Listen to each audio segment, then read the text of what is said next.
मैं कोलकाता केस में एक ट्रेनी डॉक्टर हूँ और आज मैं आपको अपनी पूरी जीवन कथा बता रही हूँ।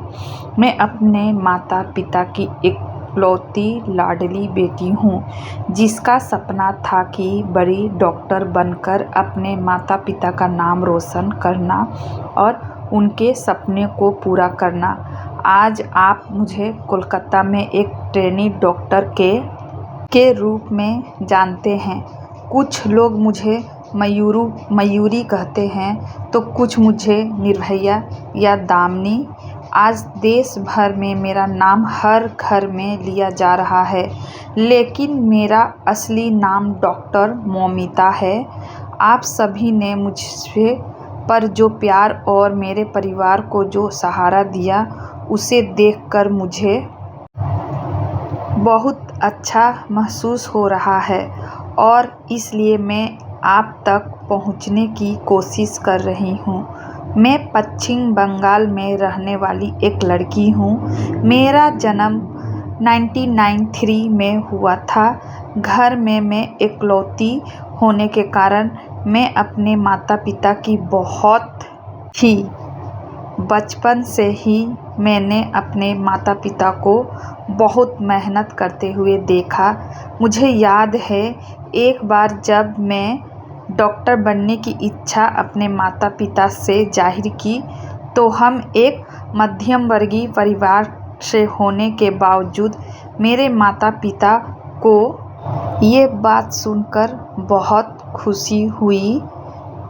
उन्होंने मुझे कहा, तू बहुत पढ़ लिख बड़ी डॉक्टर बन, मैं हूँ ना। कहते हुए उन्होंने मेरे सिर पर प्यार से हाथ फेरा। तब से मेरे माता पिता ने अपनी मेहनत की कमाई से मेरी शिक्षा के लिए पैसे बचाए। लोग अक्सर मेरे पिता से कहते थे कि गरीब होने के कारण वे अपनी बेटी को डॉक्टर नहीं बना पाएगा। ये बातें मुझे बहुत चुभती थी, लेकिन मैंने पूरी मेहनत से पढ़ाई जारी रखी और सभी को गलत साबित कर दिया। आखिरकार मैं अपनी मेहनत से सरकारी कॉलेज में प्रवेश प्राप्त की।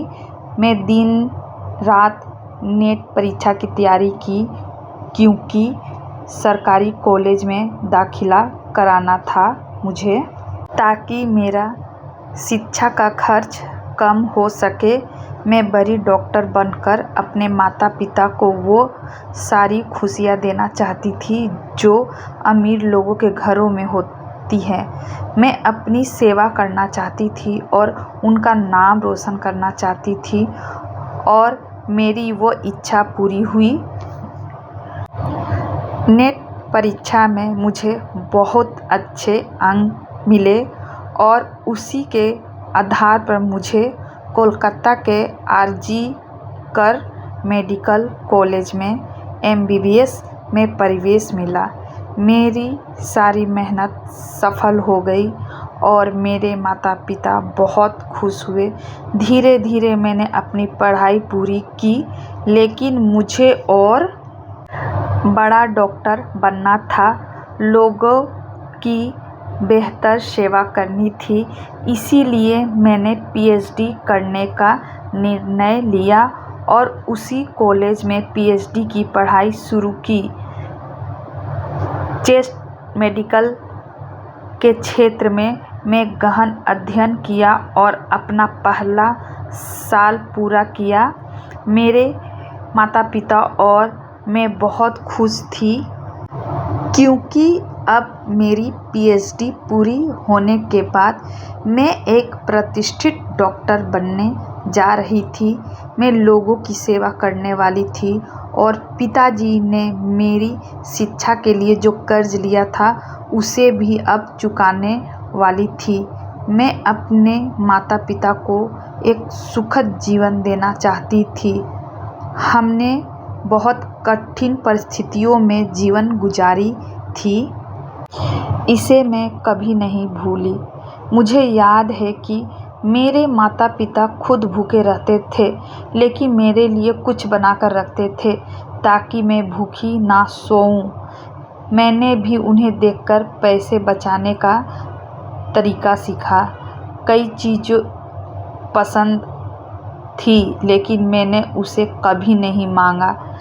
इसलिए मेरे माता पिता हमेशा कहते थे कि मैं बहुत समझदार हो गई हूँ और वे मुझे अपने बेटे की तरह मानते थे। अब पढ़ाई के साथ साथ मैं आरजी कर अस्पताल में ट्रेनी डॉक्टर के रूप में नौकरी भी शुरू कर दी थी। 2024 का साल शुरू हो गया था। मुझे गणपति और दुर्गा पूजा बहुत पसंद थी। अब तो मैं डॉक्टर भी बन गई थी, इसलिए मैंने अपने माता पिता से कहा, इस साल हम गणपति और दुर्गा पूजा धूमधाम से मनाएंगे। अब हमारे पास पैसे भी हैं। आपकी बेटी एक प्रतिष्ठित डॉक्टर बनने वाली है। मेरी ये बात सुनकर मेरे माता पिता बहुत खुश हुए। उन्होंने कहा, इस साल हम जाकर दुर्गा पूजा मनाएंगे। अब तो मेरे माता पिता मेरी शादी के बारे में भी सोचने लगे थे। तब मैंने पिताजी से साफ साफ कहा, मेरी शादी का चिंता अब मत करो। शादी के लिए इतने सारे पैसे कहाँ से लाएंगे पिताजी, इसलिए इसे आप मुझे पर ही छोड़ दो। अब मैं बड़ी डॉक्टर बनने वाली हूँ, मेरी चिंता मत करो। हमारे अच्छे दिन आने वाले हैं और फिर जब मुझे सही जीवन साथी मिलेगा तब मैं शादी करूँगी। मेरे माता पिता की आंखों में हमेशा खुशी के आंसू आ जाते थे जब मैं भी ऐसे बोलती थी। उन्हें खुश देखकर मेरा मन भी आनंद से भर जाता था। मैंने बचपन से अपने माँ को हमेशा पैसे बचाने देखी हूँ, लेकिन मेरे लिए वो कभी भी खर्च करने से पीछे नहीं हटते थे। मेरी पसंद नापसंद उन्हें बखूबी पता होती थी। मुझे बड़ा करने के लिए उन्होंने बहुत त्याग किए थे, अपनी इच्छाओं को दबाया करते थे। इसलिए अब मेरी बारी थी। उनके लिए कुछ करने की इच्छा थी, इसलिए मैंने अपनी पहले वेतन से माँ के लिए सोने की चूड़ियाँ बनवाई थी। वो चूड़ियाँ देखकर माँ बहुत खुश हुई और उन्होंने खुशी से मुझे गले लगा लिया। सब कुछ ठीक चल रहा था। पिछले 6 महीनों से मुझे नाइट शिफ्ट में भी काम मिलता था। कभी हफ्ते में एक बार नाइट ड्यूटी होती थी, तो कभी कभी हफ्ते में 24 से 36 घंटे भी काम करना पड़ता था। इसका कारण मैं आगे की कहानी में बताऊंगी। 2024 का अगस्त महीना मेरे लिए इतना घातक साबित हुआ कि मैंने सपने में भी कभी नहीं सोचा था। मेरे पिताजी सिलाई का काम करते थे। वो 63 साल के थे, लेकिन उन्होंने अब तक काम नहीं छोड़ा। एक बार वो बीपी की दवाइयाँ लेना भूल सकते थे, लेकिन काम करना नहीं भूलते। हमेशा मुझे उन्हें समय पर दवाइयाँ लेने के लिए कहना पड़ता है। हंसते हुए कहते, हाँ बेटी, लेता हूँ। माँ भी हमेशा कहती थी, तू हमारी बेटी नहीं बेटा है। मैं वैसे भी बहुत प्यारी थी। मेरा नाम में ही प्यार छिपा था। जब मैं कॉलेज जाती या ड्यूटी पर होती तो अक्सर कानों में कुछ गलत कामों के बारे में सुनने को मिला। हमारे सीनियर डॉक्टर भी इस पर कभी कभी फुसफुसाते थे, लेकिन मैंने खुद को इन सब चीज़ों से हमेशा दूर रखा। हाँ, लेकिन जब किसी छात्र के साथ अन्याय होता या किसी मरीज से अधिक पैसे वसूला जाते तो मुझे यह बहुत बुरा लगता और मैं आवाज़ उठाती थी।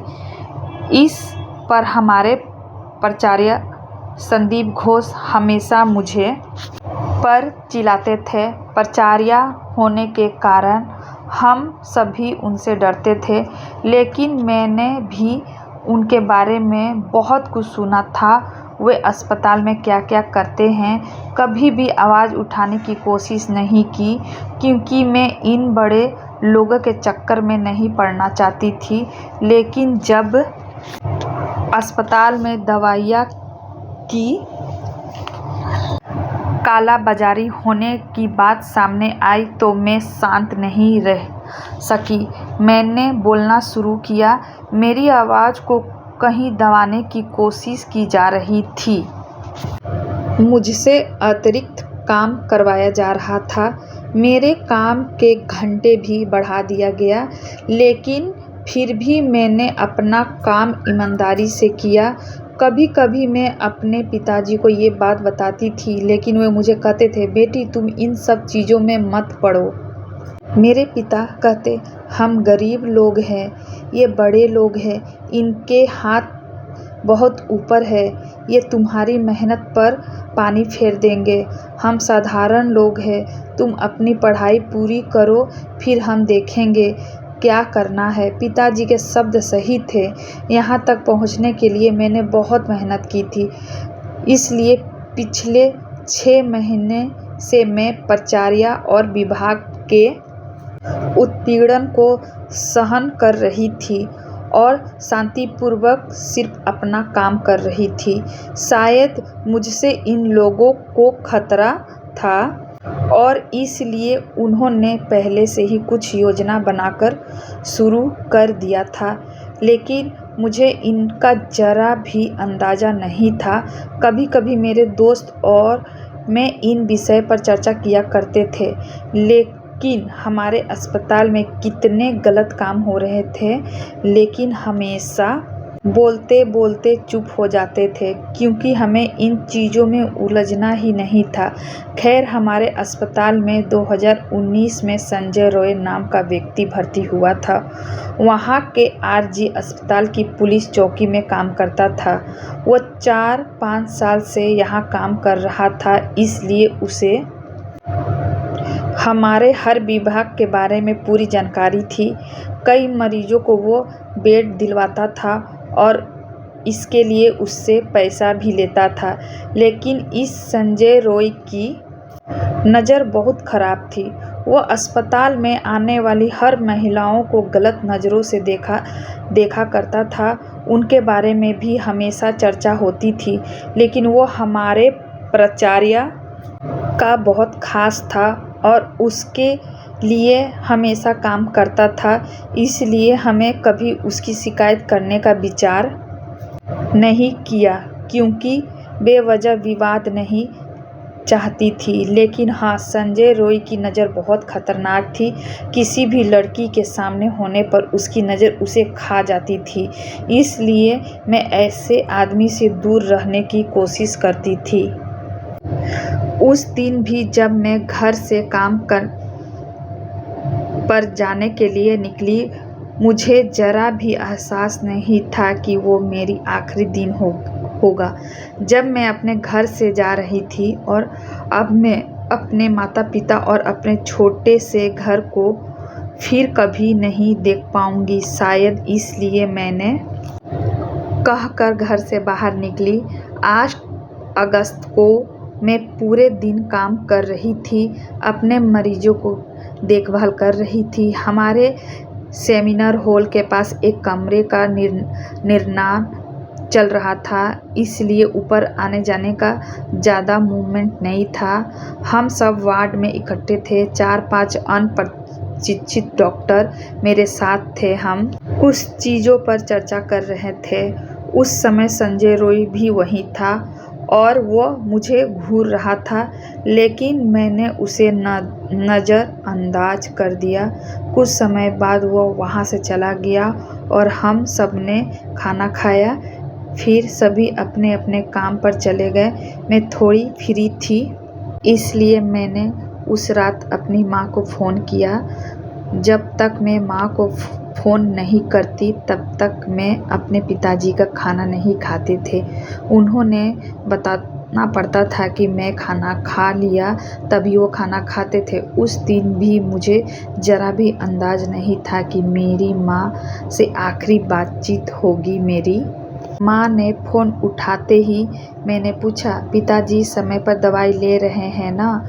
इसका ध्यान रखना, मेरी चिंता मत करो, मैं खाना खा लिया हूँ। मेरे पिताजी को बीपी की समस्या थी, इसलिए समय पर दवाई लेना उनके लिए बेहद ज़रूरी थी। उनकी दवाइयाँ कभी नहीं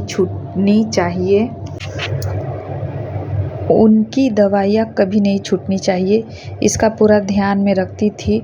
मुझे याद है एक बार पिताजी दवाइयाँ रात में ख़त्म हो गई थी। पिताजी ने सोचा कि एक दिन दवा ना लेने से क्या फ़र्क पड़ेगा, सुबह उठकर दवा लेने जाऊँगा। लेकिन मैंने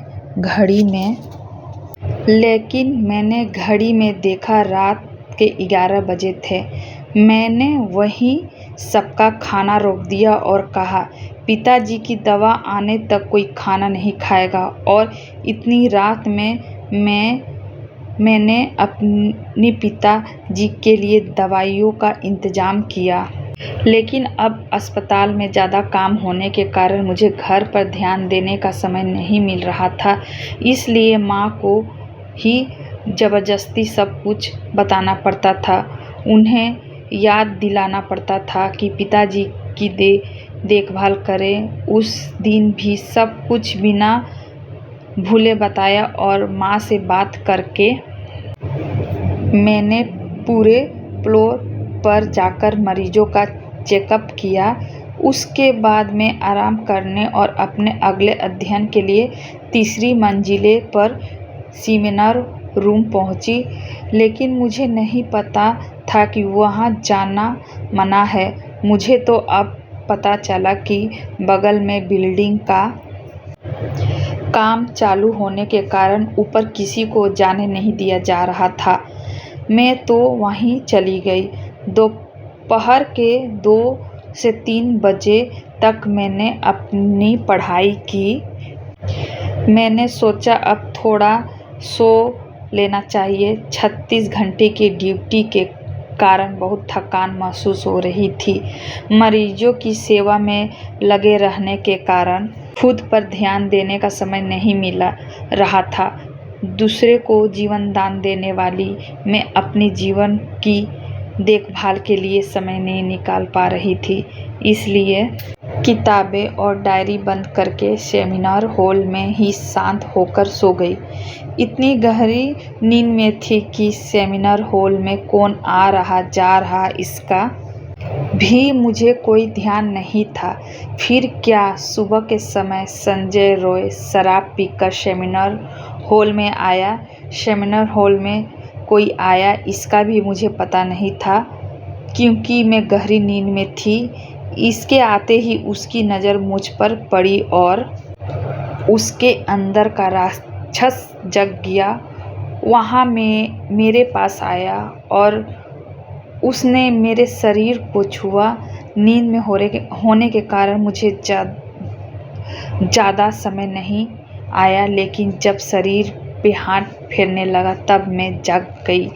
सामने संजय रॉय जैसा दुष्ट व्यक्ति देखकर मैं बहुत डर गई। नींद में होने के कारण खुद को संभालने में मुझे समय लगा। मैंने खुद को बचाने की बहुत कोशिश की, लेकिन उसने बहुत ज़्यादा शराब पी के आया था। उसके मुंह की बदबू मुझे ये समझ में आ गया था वो मेरी कोई बात सुनने की हालत में नहीं था।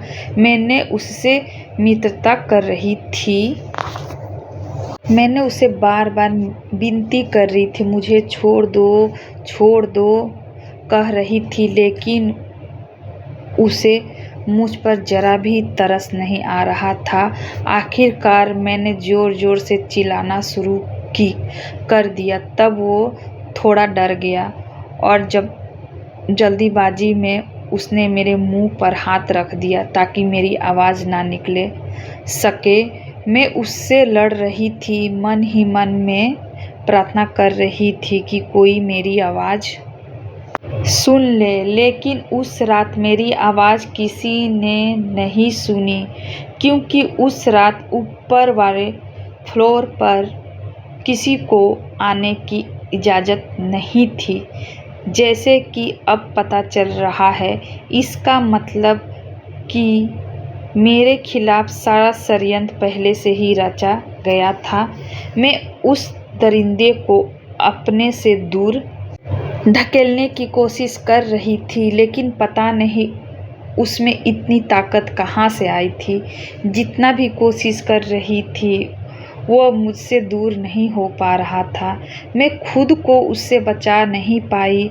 लड़ते लड़ते मैं हार गई और फिर उसने मुझे नोचना शुरू किया, मुझे मारना शुरू किया। अब मैं पूरी तरह ठंडी पड़ गई थी। कौन कौन मेरा श्वसन कर रहा था, ये समझ ही नहीं आया। मेरे दर्द से चीख निकल रही थी। मैं इतनी ज़ोर से चीख रही थी कि मेरी चीख पूरे हॉस्पिटल में गूंज रही थी, लेकिन ना जाने क्यों मेरी आवाज़ किसी को सुनाई नहीं दी। चिल्लाते चिल्लाते मेरी शरीर बिल्कुल ठंडा पड़ गया और फिर मेरी स्त्री सम्मान और सपनों की हत्या कर दी गई, वो भी बहुत ही निर्भरता से। आखिरकार मेरी जान चली गई, लेकिन मेरे शरीर पे शोषण के निशान रह गए। मेरा चश्मा टूट गया, उसकी किरचें मेरे खून से सने हुए आँखों में घुस गई थी। मेरे फटे हुए होंठ मेरी आवाज़ दबाने के लिए उसने मेरा गला दबाया था। खुद को बचाने की कोशिश में खून से सने हुए नाखून मेरे शरीर पे किए गए। अनगिनत बार जांघ की हड्डियाँ टूटने तक फैली हुई मेरी टांगें और घायल हुए मेरे जनंग। इतना सब कुछ सहने के बाद भी मैंने उन पुरुषों की क्रूरता का मुकाबला किया था, लेकिन काश उन पुरुषों में थोड़ी सी भी संवेदनशीलता होती तो मेरी आखिरी सांस तक मैंने जिंदा रह पाती। मेरे शरीर पर वार करते गए। मेरे शरीर पर वार करते समय उन्होंने सोचा था, मुझे मारते समय उन्हें खुद को भी दर्द महसूस हुआ होता, लेकिन वो दरिंदे की तरह आकर मुझे बर्बाद कर गए। दोस्तों, उस दिन मेरे अंदर की स्त्रीत्वता का बलात्कार हुआ। आखिरकार इस ट्रेनी डॉक्टर मोमिता ने दुनिया से अलविदा कह दिया। मरते समय मेरी आंखों के सामने सिर्फ मेरे माता पिता का चेहरा था। ये भी सोचे थे कि मेरे माता पिता इतने बड़ी दुख को कैसे सहेंगे। उस दरिंदे ने मेरे शोषण किया, मुझे जिंदा रहते हुए मार डाला, मेरी हत्या कर दी और फिर मुझे अधनंगा शरीर पर अधूरा कपड़ा डालकर ऐसे चले गए जैसे उन्होंने कुछ किया ही नहीं। मेरी आत्मा तड़पता रहा, मेरे सपने अधूरे रह गए। हर दिन 10 से 12 घंटे की मेहनत से मैं यहाँ तक पहुँची थी। हमारा सपना एक ही रात में टूट गया। मेरे लिए पूरा दिन सिर्फ एक काम था। मुझे किताबों के अलावा कुछ भी नहीं पता था। मुझे MD में गोल्ड मेडल लेने का सपना था। मुझे टॉप का डॉक्टर बनना था। मैंने अपनी डायरी में भी यही लिखा था, क्योंकि मेरे माता पिता ने बड़ी मेहनत से मुझे पढ़ाया था और एक रात में उनकी मेहनत और मेरी पढ़ाई सब कुछ जलकर खाक हो गई। असल में अगले दिन में क्या हुआ, कैसे अपराधी पकड़े गए, ये सब आपको पता ही है। लेकिन फिर भी अगले दिन सुबह मेरी आत्महत्या की खबर मेरे घर पहुंची कि आपकी बेटी ने हॉस्पिटल में आत्महत्या कर ली, ऐसा बताया गया। माँ तो सब कुछ खत्म हो गया कहकर रोने लगी। पिताजी तो कुछ सोचने की हालत में ही नहीं थे। पड़ोसी में रहने वाले रिश्तेदार ने उन्होंने संभाला। हॉस्पिटल लेकर आए। दौड़ते हुए आने वाले मेरे माता पिता अपनी बेटी को आखिरी बार देखने के लिए तड़प रहे थे, लेकिन उन्होंने अंदर जाने नहीं दिया जा रहा था, क्योंकि अंदर मेरी हत्या का सबूत मिटाया जा रहा था। मेरी माँ गिड़गिड़ा रही थी, बेटी को एक बार दिखा दो कहकर रो रही थी। पूरे 3 घंटे बाद मेरे माता पिता को मुझे देखने की इजाज़त मिली। बेटी को घायल और अधनंगी हालत में देखकर मेरे पिता माता तुरंत समझ गए, ये आत्महत्या नहीं हो सकती। हमारी बेटी आत्महत्या करने के लिए डॉक्टर नहीं बनी थी। मेरी ऐसी हालत देखकर माँ और पिता तुरंत बोले, ये बलात्कार है। माता पिता थे ही, लेकिन रिश्तेदार, दोस्त, सहयोगी सब मेरे लिए जोर से आवाज़ उठाते हैं। मेरा बलात्कार करके मेरी हत्या की गई, इसलिए सभी गुस्से में थे। इतना बड़ा हंगामा देखकर पुलिस आखिरकार बहुत देर से वहां पहुंची और फिर पूछताछ शुरू होते ही तब तक काफ़ी भीड़ इकट्ठा हो चुकी थी। इतनी बड़ी जनता को इतने आक्रोश से संजय रॉय अपने हेडफोन के सहारे पकड़ा भी जाता। बिना कुछ कहे वो अपराधी अपनी गुनाह भी कबूल कर लेता है, फिर उसे गिरफ्तार कर लिया जाता और मामला वहीं ख़त्म नहीं किया जाता। किसी का कहना है कि मेरे साथ सिर्फ बलात्कार हुआ, तो कोई कह रहा है कि सामूहिक बलात्कार हुआ। मेरे योनि में पाया गया 151 ग्राम वीर्य जो केवल उस अपराधी का बताया जा रहा है, क्योंकि मेरे साथ हुए सामूहिक बलात्कार बताया जा रहा। अचानक मरम्मत के नाम पर घटना स्थल की दीवारें तोड़ने लगी। उसका क्या कारण है? जहां घटना हुआ, मरम्मत कहकर उस घटना स्थल की दीवारें तोड़ने जाने लगी। उसका हॉस्पिटल में आकर सारे सबूत नष्ट कर दिया और मेरे साथ अत्याचार करने वाले उन लोगों को छोड़कर फिर से उन्हें जीने का मौका देने का फैसला किया जा रहा है। पता नहीं अब मुझे न्याय मिलेगा या नहीं।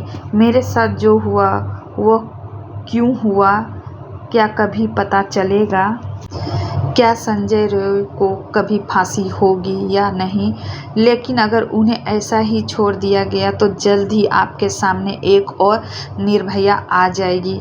यह मत भूलो कि वो कोई बहन हो सकती है, किसी की बेटी हो सकती है, किसी की बहू हो सकती है, किसी की पत्नी हो सकती है, लेकिन होगी वो तो एक औरत। मैं अपने माता पिता से बहुत प्यार करती हूँ, इसलिए ही मुझे सबसे ज़्यादा दुख हो रहा है कि आज मैं उनके पास नहीं हूँ। इतनी कठिन परिस्थिति में भी उनके आंसू पोंछने के लिए नहीं हूँ। दोस्तों, मुझे न्याय दिलाओ, अपराधियों को सज़ा दिलाओ, आवाज़ उठाओ, मेरे माता पिता का सहारा बनो, उनकी मदद करो। मुझे पता है जब तक मुझे न्याय नहीं मिलेगा मेरे माता पिता भी शांति नहीं बैठेंगे, वे अंदर ही अंदर मरते रहेंगे। ईश्वर करे मेरे साथ जो हुआ वो किसी और घर की बेटी के साथ ना हो, किसी भी माता पिता से उसकी बेटी दूर ना हो।